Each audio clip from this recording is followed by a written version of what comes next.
جب حضور قرب خاص میں گئے اور ان منازل کو طے کر گئے جہاں تک نہ کوئی گیا تھا نہ کوئی پہنچ سکتا تھا، تو اللہ نے اپنے محبوب کو بہت کچھ دیا۔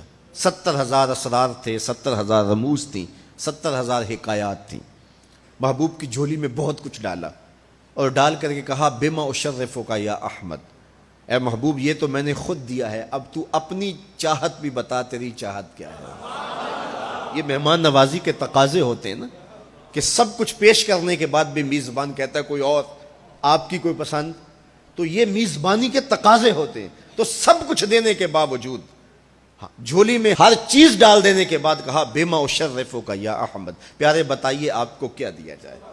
اب پھر حضور کی ڈیمانڈ دیکھیے، حضور نے مانگا کیا۔ کسی شخص کو دیکھنا ہو کہ وہ کہاں کھڑا ہے، اس کو آپ اختیار دے دیجئے گا، پھر پتہ چل جائے گا وہ کتنے پانی میں ہے۔ آپ مجھ سے پوچھتے ہیں کہ مانگیے، کیا مانگتے ہو؟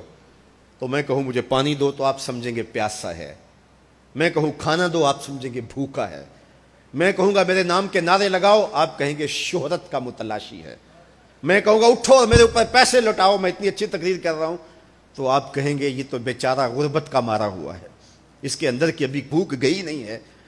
تو کسی شخص کے ظرف کا پتہ لگانا ہو تو اس کو اختیار دے دیجئے مانگ کیا مانگتا ہے۔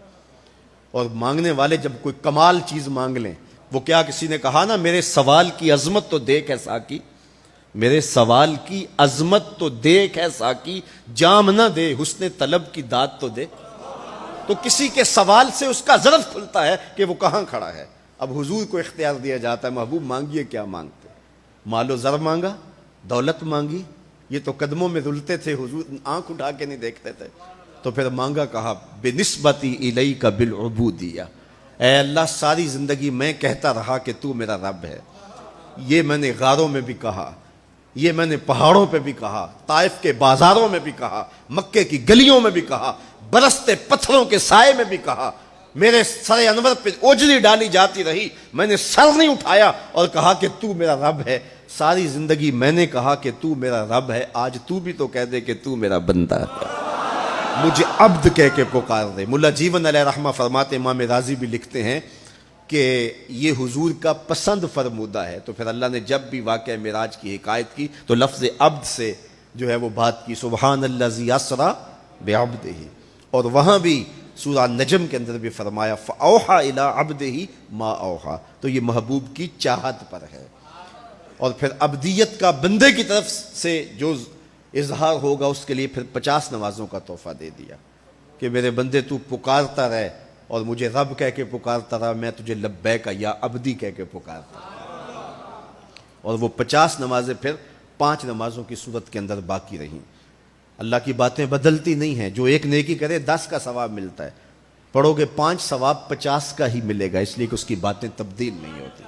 اور یہ تحفہ ہے۔ حضرت موسیٰ نے تو عرض کیا تھا کہ ایک بار اور جائیے، لیکن میرے حضور نے کہا تھا مجھے اپنے رب سے حیا آتی ہے۔ عادت باری یہ تھی نا، ہر بار 5 نمازیں معاف ہوتی تھی، اب بھی جاتے تو 5 نمازیں معاف ہو جاتی، لیکن کہا کہ مجھے اپنے رب سے حیا آتی ہے۔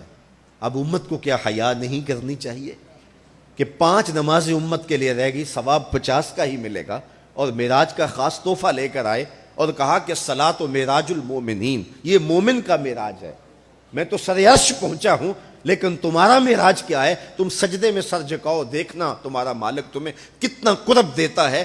جب کوئی شخص سجدہ ریز ہوتا ہے اس پہ اتنی رحمتیں اترتی ہیں، اگر اسے پتہ چل جائے کہ یہ رحمتیں